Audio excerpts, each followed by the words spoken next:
I knew that where I was at with Denzel's filmography was basically like a lot of movies that I'm probably not gonna like, which is why I haven't seen them yet. Okay, so like his '90s films or his early '90s, mostly '80s films that, and by early '90s I mean one from 1995, and then these films from the '80s I haven't seen because I legitimately missed them, or they're hard to find. But I've seen most of his films from the '90s when he was on like a good streak, and I've seen most of his like really great um, prestige films or whatever. Uh, I'm missing a couple of those, but mostly what I have left is like this mid 2000s book or like series of like shoot 'em up, kill 'em all, Tony Scott and the like type films. Okay, and I miss them because these were all mostly made when I was in either undergraduate or grad school and was poor and had to really pick and choose my films. And so this sort of popcorn fare I skipped because I figured I wouldn't like it. So this brings us to the Book of Eli, which I had read about the plot and was like, I am not gonna like this movie. And so I've waited like 7 years now to not see this movie, and I just didn't like it as much as I didn't think I was gonna, as much as I thought I wasn't gonna like it. It starts out. This is not really a spoiler because it's the first scene. It starts out with him shooting a hairless cat with a um, bow and arrow. So it starts out with this hairless cat, and I'm like, yay, hairless cats, And then he shoots it because he's either going to eat it or like eat it and then turn it into oil to trade for things because it's post-apocalyptic, whatever. But shoot a bunny rabbit, please. It made me like I already knew I wasn't going to like the movie when they made that decision as filmmakers. I was like, nope, I can't handle this. So, and I knew the film was going to be very religious. Now, Washington is very devout, and he talks about this. He reads the Bible every day. He's very Christian, so it makes sense that a movie that's very Christian and very much about the like idea of the Bible as currency almost makes sense. Like that he would be the star of this. Like I could see that he would see something in this script that a lot of us do not see. And I will give it to the film that towards the end, they do show multiple holy books. So it's not just the Christian holy books that are being saved. And it's not just holy books that are being saved.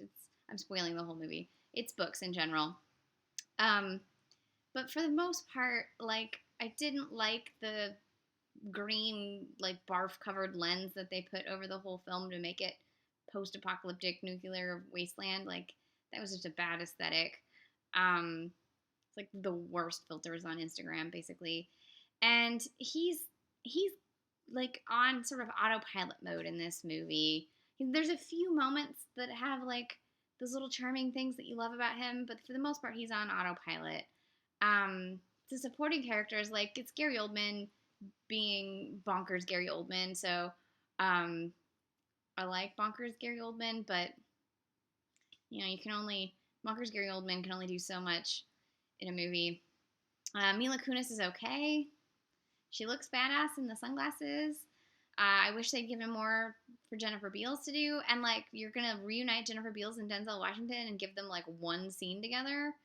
That's some bullshit right there. Like, I want them... They should have been an on-screen pair. What else? I don't know. It's not great.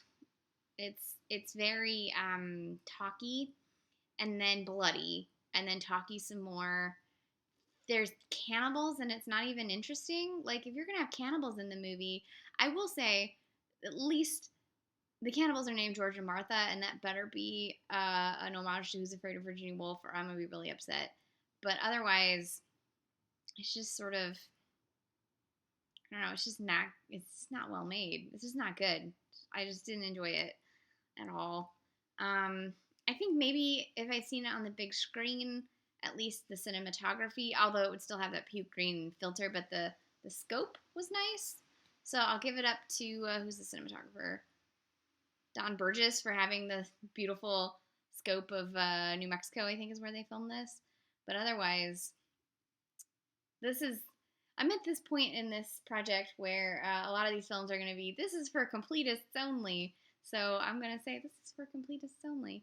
Um, but if you're okay with, a hairless cat being shot by a bow and arrow at the beginning of a movie and can keep going and not be completely freaking out, then this movie is for you, I guess. I'm gonna keep going with these Denzel movies, but this has not been the best. This hasn't been the best start of the year.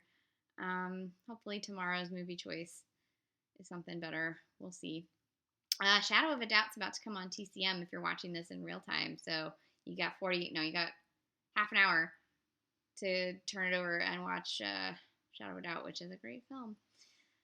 Hijacked my own review. Okay, so this was the Hughes Brothers. Oh, so the Hughes Brothers, I haven't seen their early films, but I just read that they did Menace to Society when they were 20, and I'm like, holy shit, what? So I need to see that film. And I know Dead Presidents didn't do as well as Menace to Society, but I remember thinking that the poster was really cool. It used to be in the rental store in my hometown. But I remember enjoying From Hell, but I was also a teenager, so I don't know if I trust those feelings anymore. And that was when I was like really into Johnny Depp, so I don't know if I went back and watched From Hell like now, would I enjoy it? I don't know. So, anyways, this was the Hughes Brothers, the Book of Eli, probably for completists only.